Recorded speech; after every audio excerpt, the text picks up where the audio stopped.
Welcome to How to Build Your Smart Home 101. Through this video, I'm going to show you every single device that you need from start to finish to be able to easily build a smart home within your own home. Let's get started. Hey everybody, welcome to Tech with Brett, where I help tech work for you. Now, if you own any smart home products or you would like to learn more about how to use them, make sure you hit subscribe below, as that's what my channel is all about. So here we have your future smart home. So everything that you need, I will be illustrating here on this whiteboard today. So the very first thing is you need to have a dedicated internet connection. So this is a modem coming in from outside somewhere that will always provide internet within your home. If you're trying to use your smartphone as a Wi-Fi hotspot to power your smart home products, you're just going to have a terrible experience. So make sure that you have an incoming modem to provide internet. Now next, usually you will have a Wi-Fi router. So this is a very important part of the smart home process, as this is what allows your home to have Wi-Fi connection and all of your devices connect to it. Now, there are many different companies that sell a modem and a router together. So my parents had an Xfinity modem and router all in one, but I am using an Asus router, and I did find one that is 2.4 and 5 gigahertz. So what that means is the 5 gigahertz is a faster way to connect to the router. And for most of the Wi-Fi connected smart home products, you do need a 2.4 gigahertz signal. So most of the routers today have what is called dual band, which essentially means that it has both of these contained in one SSID or one Wi-Fi connection. So you shouldn't have to worry about that too much, but just make sure you have a good quality router. And I believe my router can connect up to something like 250 devices together. So I will leave a link in the description below of all the products I'm talking about today so that you can learn a bit more about how they work. And then if you want to use them in your own home, you can do that as well. So once you have a dedicated Wi-Fi network in your home, this will always be sending information from your phone to your different devices to be able to control them. So this is a very important step in the smart home process. Now next, let's talk about how you would control these devices. So if you've watched my channel, you know that I do have the Google Home. So here we have this little Google Home device. Now, I will mention that you don't even need a Google Home to get started in building your smart home. The Google Home just allows for instant voice access at any time. So if you have an Android or an iOS smartphone device, all you need to do is download the Google Home application and you can get started. So the Google Home devices, they do not have a hub built inside of them. So that means that you would need to buy products that are compatible with Google Assistant that would connect through a Wi-Fi or maybe another hub. So whenever you're looking for a new smart home product, make sure it has works with Google Assistant labeled so that you know it is going to be compatible. Now next, another big company in this space is Amazon. So you've probably seen many devices that say work with Amazon Alexa. Now the Amazon Echo devices are set up very similar to how the Google Home is. Right now you can actually go download the Amazon Alexa application and you can begin building your smart home as well. Now, if you do have an Amazon Echo Plus or an Echo Show 2, they actually have some hub capabilities built in called Zigbee. So that means that you can buy Zigbee compatible devices and connect them directly to the Echo without needing another hub. And so there are hundreds and thousands of devices that currently will work with the Amazon products, and they can work with the Zigbee, or you can use other hubs as well as just Wi-Fi connected devices. Now next, let's move on and talk about Apple. So here we have an Apple HomePod, and if you own Apple products in your home, that is when you would want to go with Apple. Right now, I currently don't use an iPhone. I don't have any other Apple products I'm using on a daily basis, so I would not get Apple only smart home products because I will not be able to use them at all. Apple's really locked into only being able to use devices that are compatible with their products, where with Google and Amazon, you can download their applications whether you have an iPhone or an Android phone and use their products. So for Apple, to get started, you actually need a hub device. So a hub device is a newer iPad, an Apple HomePod, or a newer Apple TV. So if you have one of those devices, you can start creating your HomeKit home and start adding different HomeKit devices within your home. Now, if you're using an iPad or something, that device does have to be at home for you to control those devices. So that's kind of interesting. So you may want to pick up a HomePod or an Apple TV or something like that to be able to have better control. And then you will be able to control all of those things via voice with Siri if you have those compatible products.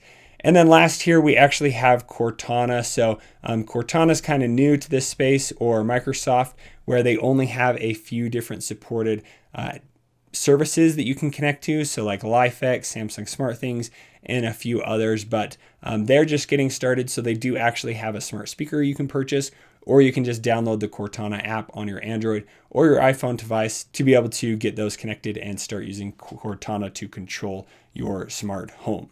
So those are all the things that you would need to start controlling your home via voice. You can either pick up their voice activated products, or you can download the applications to be able to get started.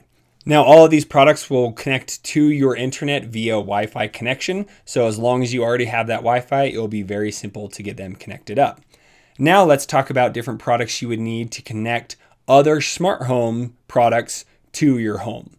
So first, let's talk about a hub. So here we have the Samsung SmartThings hub. So Samsung SmartThings is able to control two different types of products. So one is Zigbee, and the other one is Z-Wave. So with a product like this, you would need to buy compatible products with Zigbee or Z-Wave. Now, one of the reasons you would want to go with something like the Samsung SmartThings hub is because whenever you add a light bulb or a light switch, if you were to buy Wi-Fi ones, each time you add one to your Wi-Fi network, it's actually going to add strain on your Wi-Fi router. Where if you go with something like the Samsung SmartThings hub, the Zigbee and Z-Wave don't work off of Wi-Fi. They have their own connected network so that they actually relieve strain off of your network, and they can connect directly to the hub, and you can have up to 250 devices connected directly to the Samsung SmartThings hub. So here you can see what a hub looks like. Very simple. It can connect directly into my router, and the new one can actually just be Wi-Fi only, and then you just need that powered on, and then you can connect devices together. Now, another one that you may want to get would be something like this, which is a SangLED hub. So this allows you to connect up to 60 light bulbs right to this SangLED hub. So maybe if you only want to control light bulbs, you can do that. And this can be wired into your router, or it can just be Wi-Fi only. Now, the products that can connect with SangLED are the Zigbee products as well. So some of the benefits of going with something like that is you can pick up a SangLED light bulb like this, that's a white light bulb, for $10. Where if you were to go with like something that's Wi-Fi connected, that light bulb would be $30. Or there's all kinds of different options there. But going with something that connects to a hub does save you money.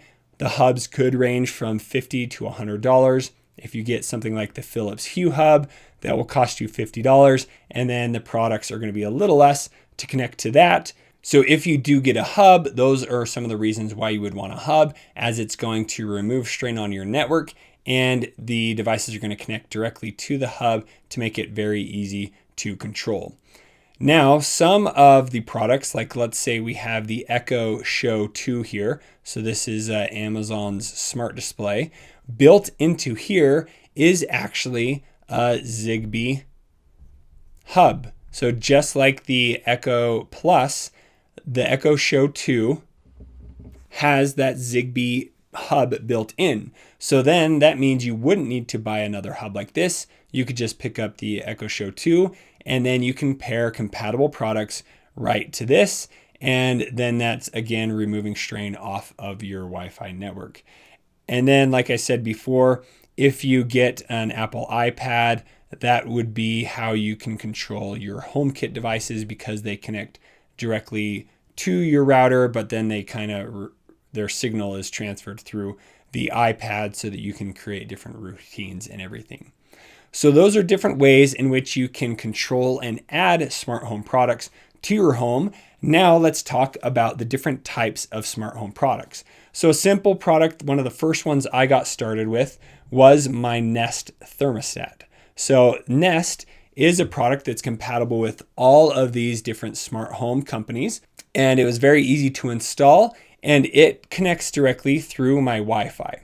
So it's sending a signal to my Wi-Fi router constantly. So if I activate my Google Home and say change the temperature to 70 degrees, it's going to route that information from the Google Home to the internet, where it will then actually change my thermostat. So very simple, very cool. You can also just pull open the application and control that. Now next, let's say we have a smart light. So there are a bunch of different types of smart lights you can get. Like I said before, you can get ones that connect to Zigbee or Z-Wave, or you can just get a Wi-Fi only connected device like the LifeX bulbs, or I even bought a $10 one from Walmart. And that again would add strain to your network. But if you only have a few of these, it's really not going to be a problem. Sometimes you can get them cheaper, but they just might not be as good of quality. So again, if I ask one of my assistants to turn off the light, if it's compatible and if I've set it up in the application, then it will route that information to my router and turn on or off the light bulb. Now with a light bulb, one interesting thing is if somebody turns off the switch, that smart light bulb then becomes unavailable because the power has been turned off to it. The switch can no longer be used. So you just need to be aware that if you add a smart light bulb to a outlet in your home or maybe a lamp, if anyone actually turns off the switch, that light switch will no longer become in use. You can't control it with voice. So you need to make sure that either the light switch on the wall or the switch on the lamp is always turned on so that you always have access to that. And then if you're going to add a bunch of smart light bulbs to a fixture of maybe 5, that's going to end up being a little bit expensive. So another way in which you can do this is by changing out your light switch to a smart light switch. So sometimes these can be a little bit more expensive. I think I just bought one for $60 that was Zigbee compatible. So it was able to connect directly to my SmartThings hub, and then I can control it with my router. But the benefit of this is no matter what, if I turn on and off the lights with one of my assistants, I can still turn it on and off right here manually with the switch or with my phone or whatever. So this makes it always available, and then I'm only buying one switch instead of buying 5 light bulbs. So the switch would control the whole entire fixture. Now, if you have 2 light switches for 1 light bulb, so let's say we have 2 light switches, and then here we have our hall lights, you do need to buy a certain type of light switch. So this is known as a 3-way switch. So then you will need to make sure that you have the compatible 3-way switch where this is probably the main switch, and then this is an adapter you need. Now this should also work if you have multi locations as well. So you just need to make sure that you do some research on these. But if you just have 1 light switch, single pole is what that's called, very easy to add a light switch to here. And let's say I had a bunch of light bulbs, it would control all those on a single fixture all at once.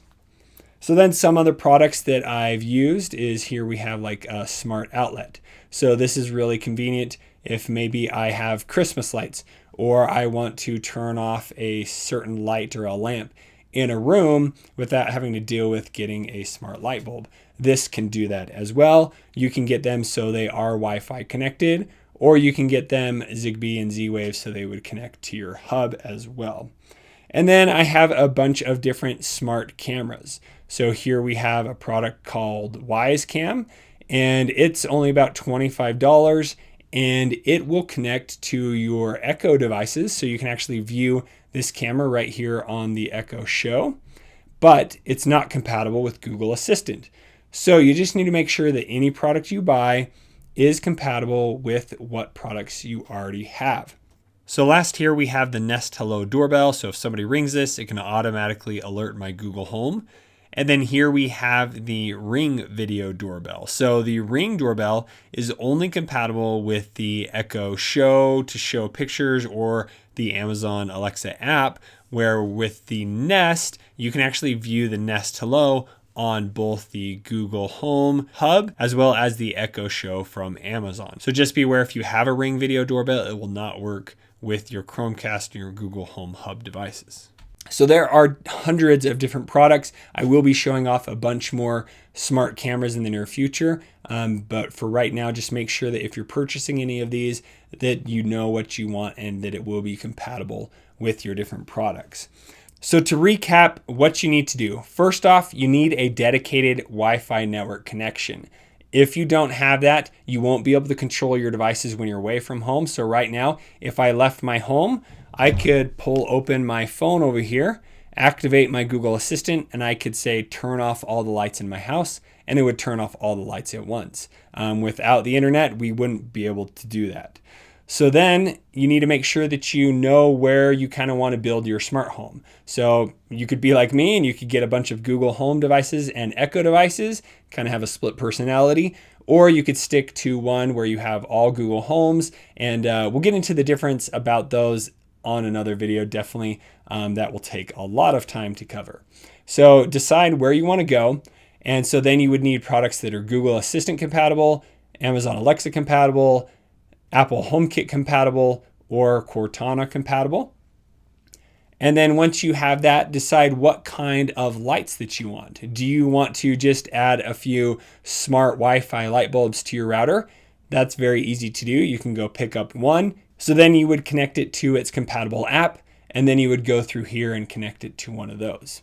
Or do you want to buy a hub and connect a bunch of light bulbs to a single hub, or a bunch of different smart products to one hub, and then you would connect that hub to your smart devices. And then what other devices would you want in your home? So do you need a thermostat? Do you need to switch out light switches? Do you need smart plugs or smart cameras? There are so many different options available. Definitely anything for your price range if you're looking for super affordable, or maybe you want to spend a little bit more. So, and then depending on each device, there's a bunch of different features for each one of those. So if you don't have any of these devices, you can simply get started by just going and buying a Wi-Fi compatible light bulb, connect it to your router, and you can begin from there.